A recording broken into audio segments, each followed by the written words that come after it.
अनुज जी, film border 2 आ रही है, दोबारा बन गया संदेशे आते हैं, क्या टेक है सर आपका इसमें?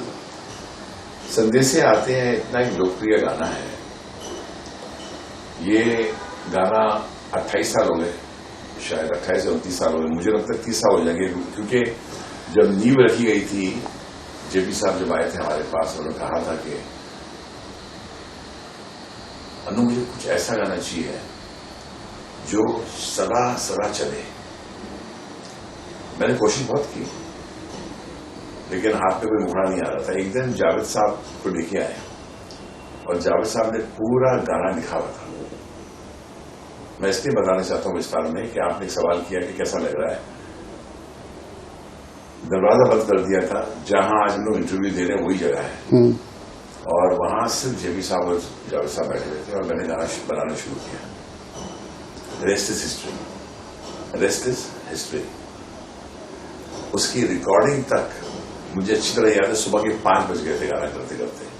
सहारा स्टूडियो था, नया नया खुला था, और मैं वहां पहुंच गया। सतीश जी हमारे रिकॉर्डिस्ट थे, कभी आप उनसे भी मुलाकात करो, वो थे वहां।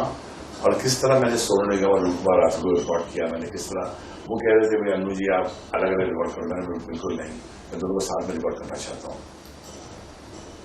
इतनी मेहनत की गई है, पूरा चकाचक हॉल भरा हुआ था कोरस के साथ, म्यूजिशियंस के साथ। आज जब ये गाना फिर से आ रहा है दुनिया में, तो एक अजीब सी खुशी भी होती है। मैं बताता हूं क्यों। गाना इतना चला, हर हिंदुस्तानी के डीएनए में गाना है। और मैं ये भी कहना चाहता हूं कि ये गाना इसलिए बना था क्योंकि जेपी साहब ने मुझे पूरी कहानी सुनाई थी अबाउट द सोल्जर्स, उनकी सैक्रिफाइस, उनकी स्टडी इतनी स्ट्रांग थी जेपी साहब की about the army, navy, air force की, जितनी उनकी तारीफ की जाए कम है। इंस्पिरेशन वो मिली कि जावेद साहब ने कमाल गाना लिख दिया, ऐसा गाना लिखा है जो शायद फिर देखा जाएगा। उसकी जमीन कौन सी थी आपको याद होगा?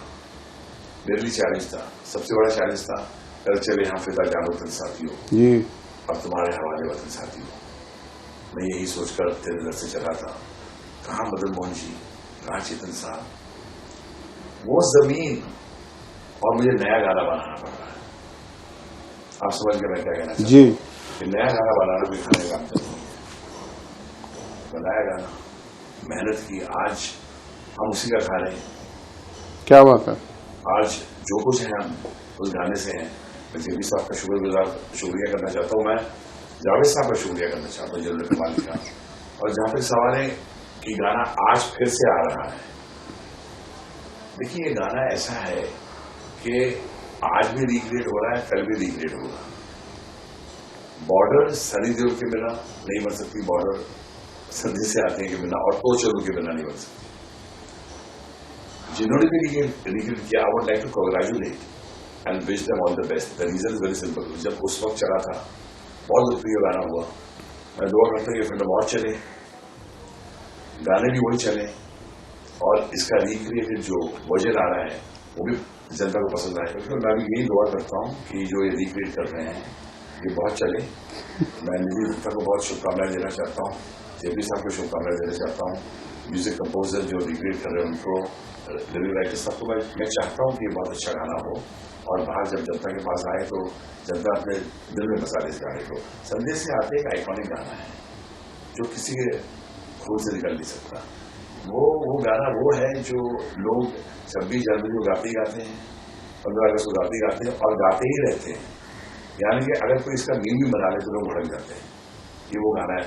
मैं पहले भी मैंने कहा था आपसे, मैं आज भी कहूंगा, मैं अपने को बहुत खुशनसीब मानता हूँ सरस्वती माँ ने मुझे चुना, ये गाना मैं बना सका because of the blessing of Saraswati माँ। लोग अनु मलिक को जब बोलते हैं कि अनु मलिक जी आपने संदेश से आते हैं बनाया, और एयरपोर्ट पर जब आर्मी के कुछ फैमिलीज मिल जाते हैं और जो गले मिलते हैं, मैं समझता हूँ मेरी चीज है।